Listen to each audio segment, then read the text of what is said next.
Now, we'll be starting with the chapter The Rise of the Marathas.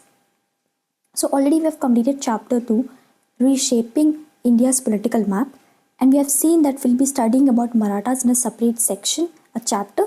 So, this is the chapter which primarily focuses on Marathas.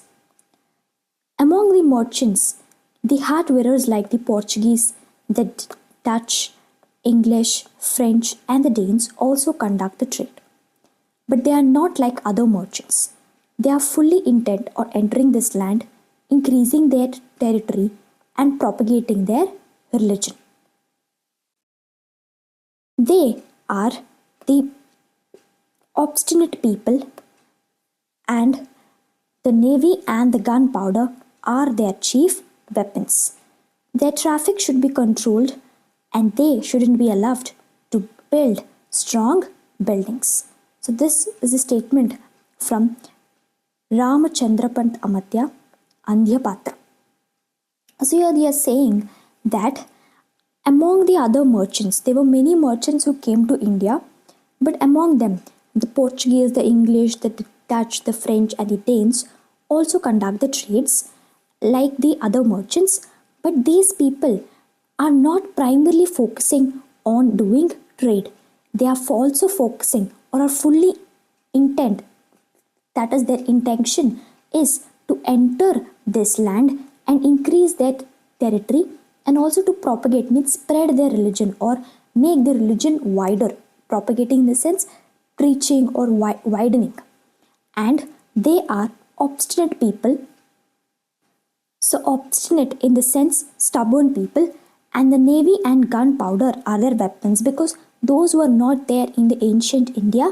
They were the modern tools. The gunpowder are their chief weapons, and their traffic should be controlled. So, in this statement, they're trying to say that we shouldn't allow their expanding their trade and allow them to become strong in our territory, so that at one time it will become like we'll become their slaves. This is what they wanted to say in this statement.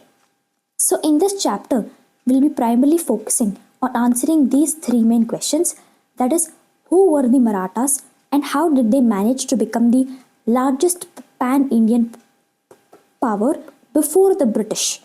So, they were largest pan-Indian power before the British has come, and what were some features of their governance and what impact did the Maratha Empire leave in the Indian history. So, why is it so prominent?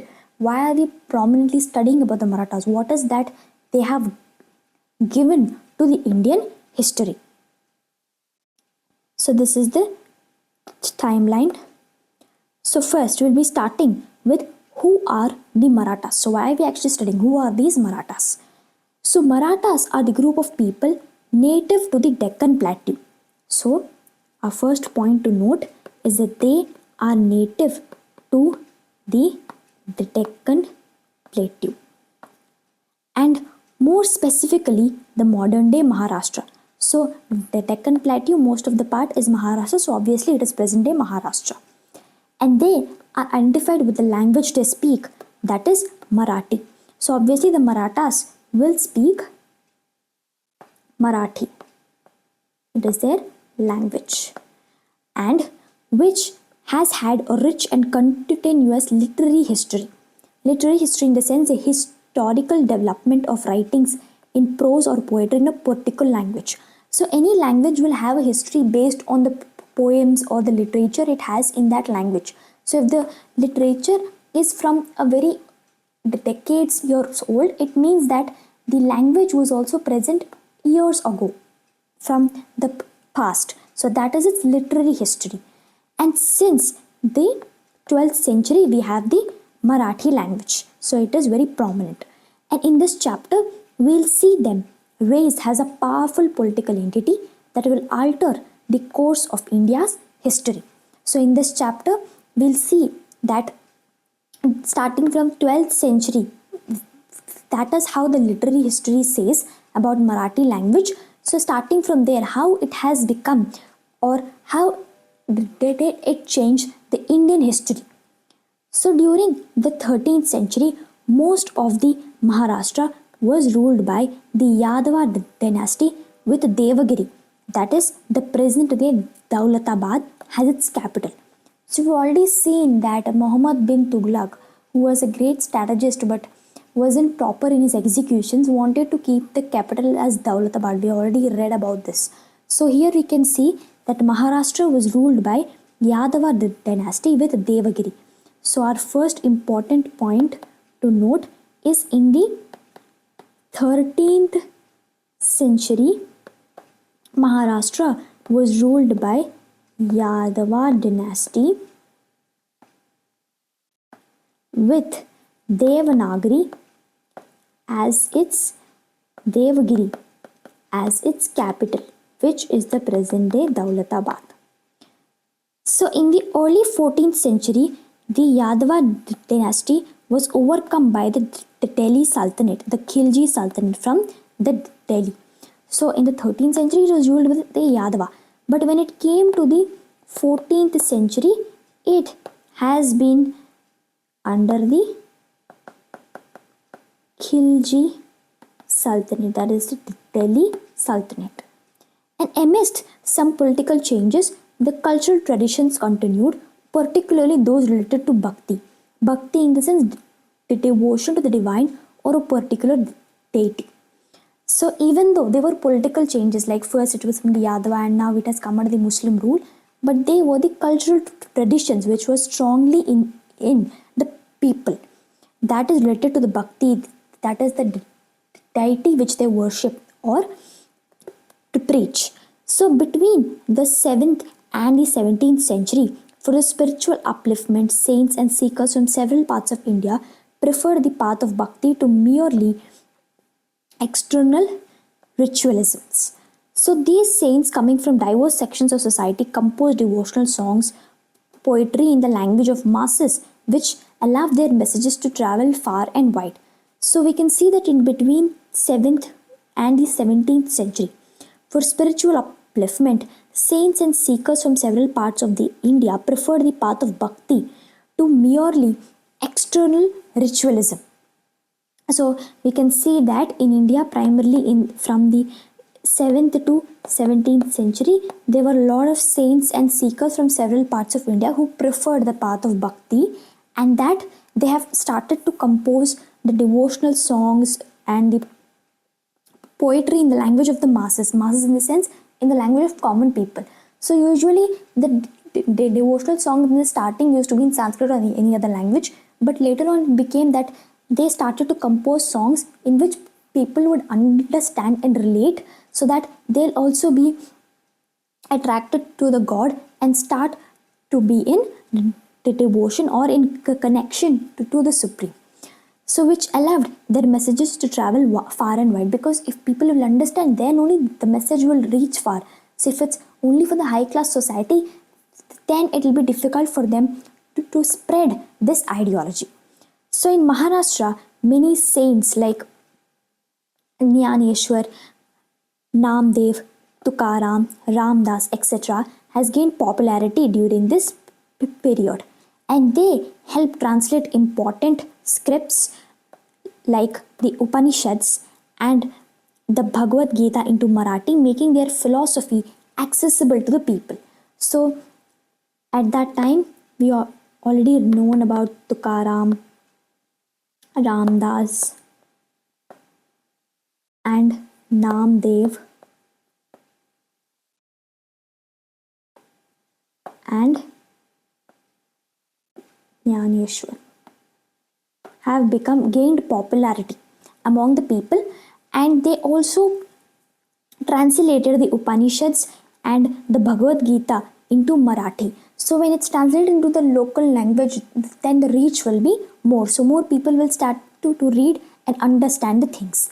And some also focused on social organizations and political awareness, similar to the Sikh gurus. So as in the case of Sikh gurus, some also has focused on social organization and political awareness. So initially it was like a spiritual movement.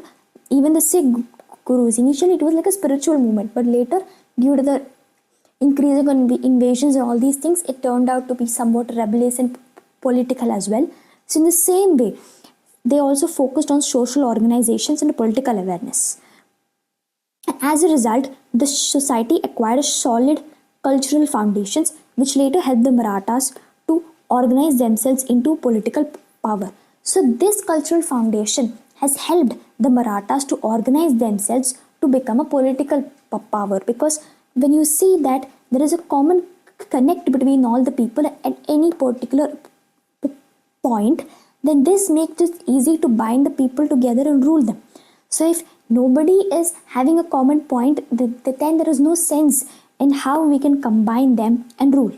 So this solid cultural foundation has helped the Marathas to organize that place into a political system. So by the 17th century, some Maratha chiefs made early attempts at establishing the sovereignty, but they proved unsuccessful until Shivaji has rose to power and brought the Marathas together. But who was Shivaji? So we might have heard of the name Shivaji, but we actually don't know who he is or what has happened.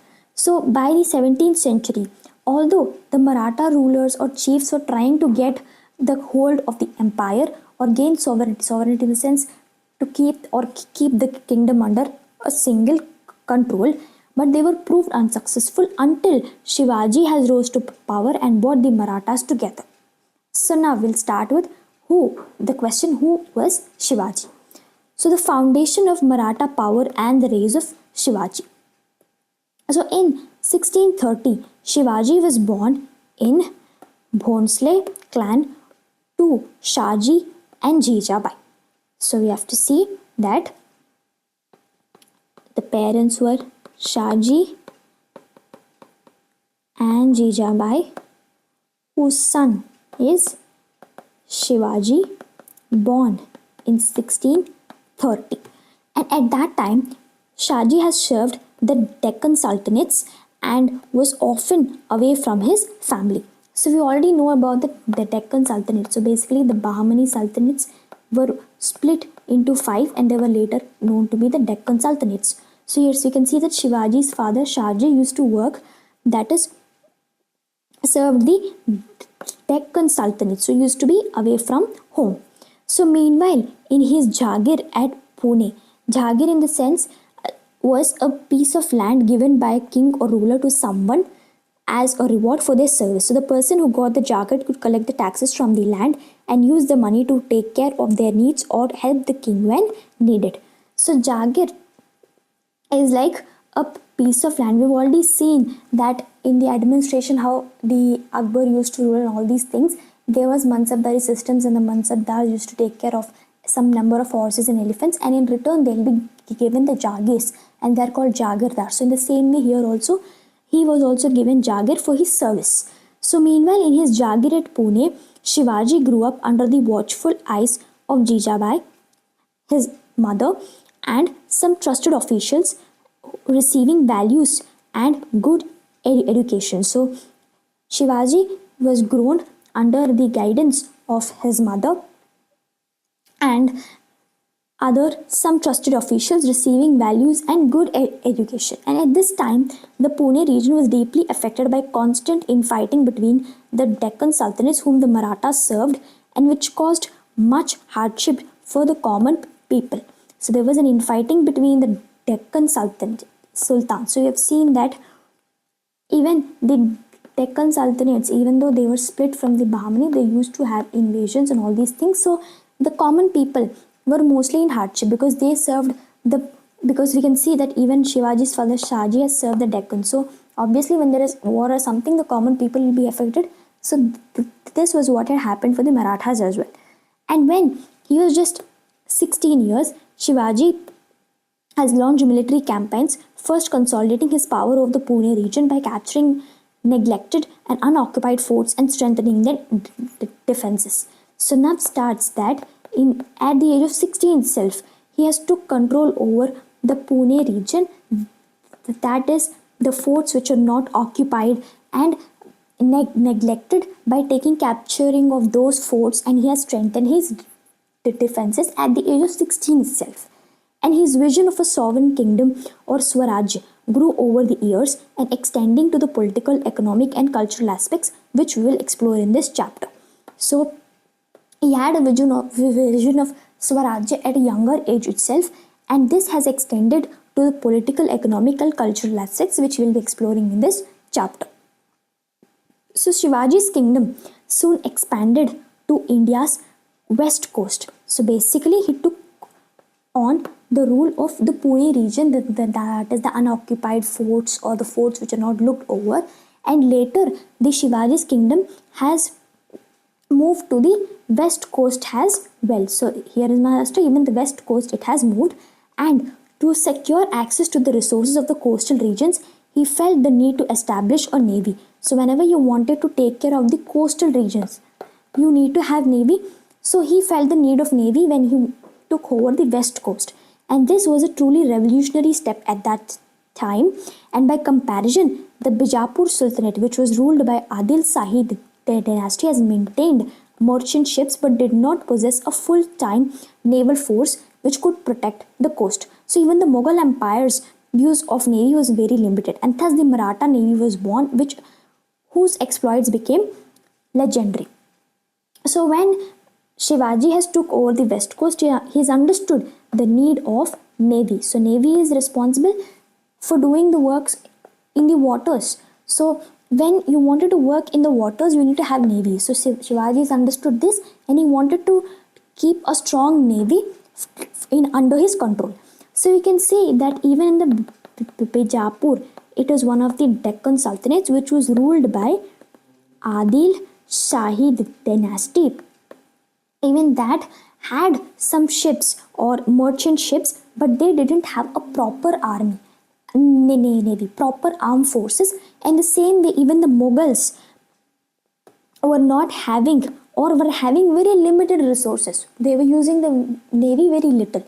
But when Shivaji understood its importance, then he has grown a strong Maratha navy, and which exploits became legendary because his move was not expected by people. So when he has done something which most of them weren't able to do, that had gained him advantage. So to protect his people from the powerful army, Shivaji had recourse to the tactic of guerrilla warfare. We already seen how Maharana Pratap has used this by learning it from the bills in the Aravalli hills and all these things. So here also same. The Shivaji has also used the guerrilla warfare, which uses small groups of people in a focused way with speed, surprise and knowledge of the terrain to defeat bigger armies. So his successes soon invited the wrath of the Bijapur Sultanate, which sent the veteran general Afzal Khan to confront him. And Shivaji and his advisors managed to convince Afzal Khan to meet him for one-on-one meeting at the fort of Pratapgarh fort amid the thick forest, and there Shivaji killed Afzal Khan, and the Marathas hidden in the mountains routed the Khan's army with the guerrilla attacks. So you can see that Shivaji, even though he had small groups, they were trained in guerrilla warfare where they knew about the terrain the best. So when they have seen that the Bijapur Sultanates, which is under the rule of Adil Shahi dynasty, they have sent their veteran general who was Afzal Khan. So somehow the Marathas were able to convince Afzal Khan to come and meet one-on-one, to come and meet Shivaji in a one-on-one meeting at the fort of Pratapgarh forest, which is amid the thick forests in the Pratapgarh fort. So they were able to convince Fazil Khan to come and meet them in the thick forest, which was one of the forts, one of the abandoned forts. So when Afzal Khan has come to their area, we can see that they have used the warfare skills and they were able to eliminate Afzal Khan. So Shivaji has killed Afzal Khan, and the Marathas who were hidden in the mountains have rooted into this Afzal Khan's army with their tactics, because they knew how to surprise attack the enemy, and with this they were able to eliminate both Afzal Khan and his army. So then soon afterwards, the Mughal nobleman who was Sheshta Khan invaded the Shivaji's territories with big army for 3 years, And finally, with only few soldiers, Shivaji raided the Shasta Khan's camp at night, and the Khan barely escaped from the raid, losing a few fingers, and promptly left Maharashtra. And this daring raid resembles the modern day surgical strike. Surgical strike in the sense a military attack intended to damage only specific target with no or minimal damage to other people or infrastructure. So see, soon after this Afzal Khan incident had happened, the Mughal noble person who was Sesht Khan has started to invade Shivaji's territories with a big army. We can see that Mughals usually have bigger army because they were economically more strengthy, and they have done that for 3 years. And finally, with only few soldiers left, when you're fighting for 3 years, obviously their count will also reduce, and with fewer soldiers, Shivaji has raided Shasta Khan's camp at night. So Shivaji, even though he was left with fewer soldiers, has raided on Shasta Khan at night, and he was barely able to escape from this place and promptly has left Maharashtra for all. So when they attacked for night, most of Shasta Khan's soldiers were lost, and he was barely able to run or escape from that place, losing few fingers as well. And this daring raid resembles the modern day surgical strike. Surgical strike in the sense they will only target what they wanted, and the surrounding places or infrastructure will not be damaged. So the surrounding people or the surrounding infrastructure will not happen. Only the target which they wanted, only that they'll attack, and then it's done. So that is what is known as surgical strike. So this raid which was done by Shivaji at night resembles to the surgical strike which we call in the modern time. And as a retaliatory action, retaliatory in the sense as a response to this, for a 3-year long wave of attacks, Shivaji sacked Surat, a wealthy port city of the Mughal Empire in the present day Gujarat. So to retaliate the 3 years war which the Mughals have done on the Shivaji's army, he sacked Surat, a wealthy port city of the Mughal Empire. So the Surat port was under the control of Mughal Empire, and he had went and sacked the Surat.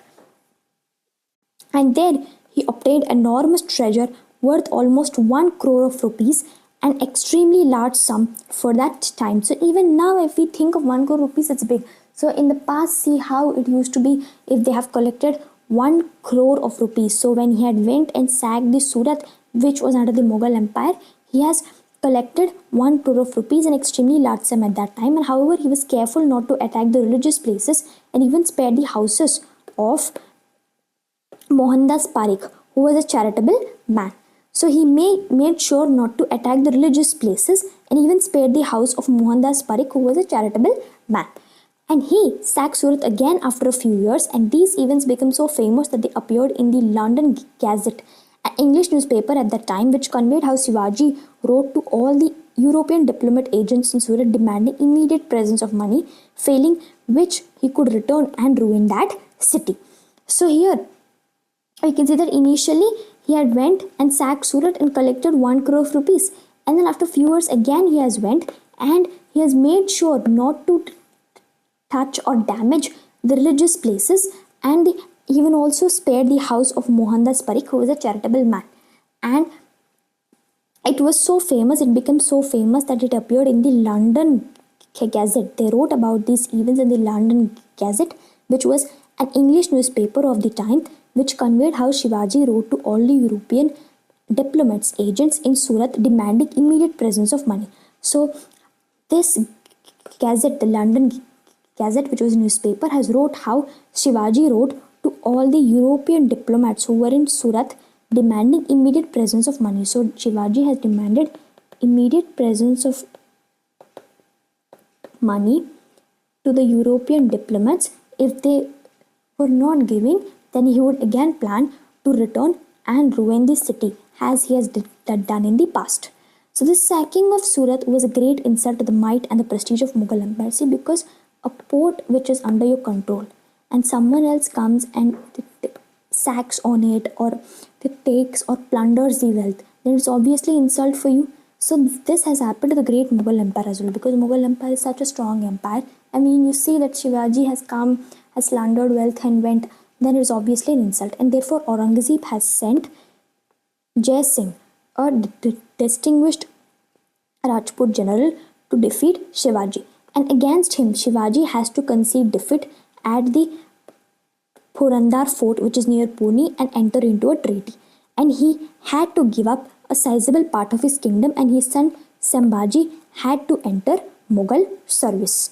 So we can see that. So in response to the great insult which had happened to the Mughals, Aurangzeb has sent Jai Singh, who was a Rajput general, to defeat Shivaji. And against him, Shivaji has to concede defeat at the Purandar fort. So we can see that concede in the sense he had to admit his defeat at the Purandar fort, which is now near Pune, and he entered a treaty. Treaty in the sense it is like an agreement in between two parties who were involved in a war or any other things, and this was what is entered, and he had to give up a sizable part of his kingdom. So if this was his kingdom, a sizable part of his kingdom was lost in the treaty, and his son, who was Shambhaji, had to enter the Mughal service. So we can see that Shivaji's son is Shambhaji, and he had to enter the Mughal service, and also Shivaji has to lose a sizable part of his kingdom. And Shivaji was persuaded by Jai Shah to visit the Mughal court at Agra, where he had to stand before Aurangzeb and a Mughal general whom he had defeated earlier. Incensed at this insult, Shivaji stormed out of the court, and following which Aurangzeb put him under house arrest. So you can see that Shivaji was asked by Jai Singh to come and visit the Mughal court at Agra.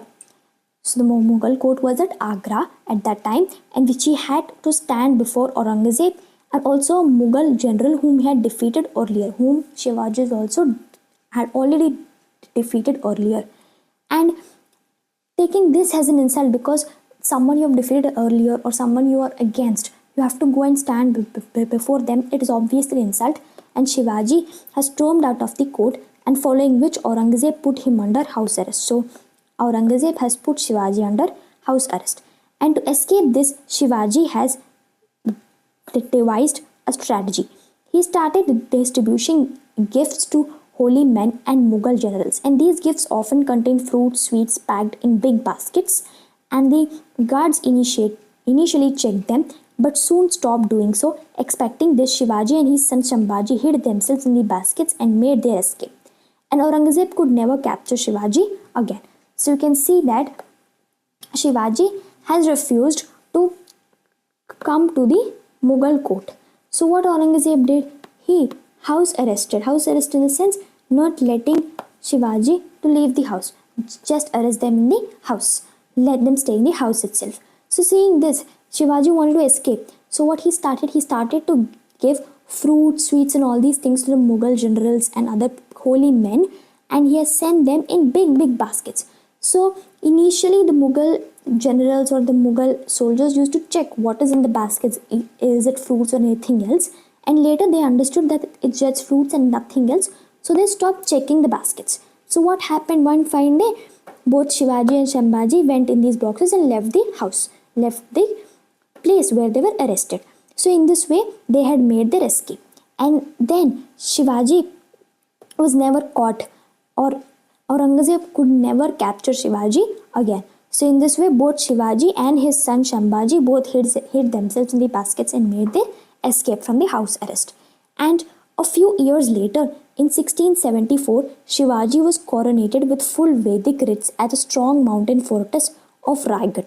And his formal title after the coronation was Shri Raja Shiva Chhatrapati. Shri Raja Shiva Chhatrapati. And some past rulers, he started his own era, that is the Rajabhisheka Shaka.